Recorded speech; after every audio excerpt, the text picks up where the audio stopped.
ভোটের আগে রায়গঞ্জ পৌর এলাকায় দলবদল, শতাধিক যুবকর্মী তৃণমূল কংগ্রেস ছেড়ে যোগ দিলেন বিজেপিতে। শুক্রবার সন্ধ্যায় বিজেপির জেলা পার্টি অফিসে এই কর্মসূচি গ্রহণ করা হয়। সেখানে যোগদানকারীদের হাতে বিজেপির পতাকা তুলে দেওয়া হয়। উপস্থিত ছিলেন দলের জেলা সভাপতি বাসুদেব সরকার, বিজেপি প্রার্থী কার্তিক পাল সহ অন্যান্য নেতৃত্ব। দলের জেলা সভাপতি বাসুদেব সরকার জানিয়েছেন, রায়গঞ্জ পৌরসভা ৬, ৭ এবং ৮ নম্বর ওয়ার্ড থেকে সুমন নাগের নেতৃত্বে শতাধিক কর্মী বিজেপিতে যোগদান করেছেন।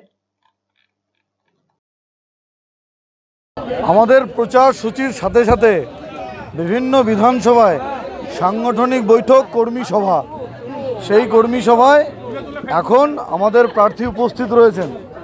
বিজেপির যে এই ধরনের উৎসাহ উদ্দীপনায় উৎসাহিত হয়ে, কেন্দ্রের নরেন্দ্র মোদীর কাজে উৎসাহিত হয়ে রায়গঞ্জ শহরের ৬, ৭ এবং ৮ নম্বর ওয়ার্ড থেকে সুমন নাগের নেতৃত্বে যুব তৃণমূল থেকে প্রায় শতাধিক যুব তৃণমূল কর্মী আজকে আমাদের প্রার্থীর সাথে আমাদের এই পরিবারে, ভারতীয় জনতা পার্টি পরিবারে, তারা তৃণমূল ছেড়ে, যুব তৃণমূল ছেড়ে ভারতীয় জনতা পার্টি পরিবারে, ভারতীয় জনতা পার্টিতে যোগদান করলেন। দেখুন, ভোট রাজনীতিতে একটি ভোটের দাম অমূল্য।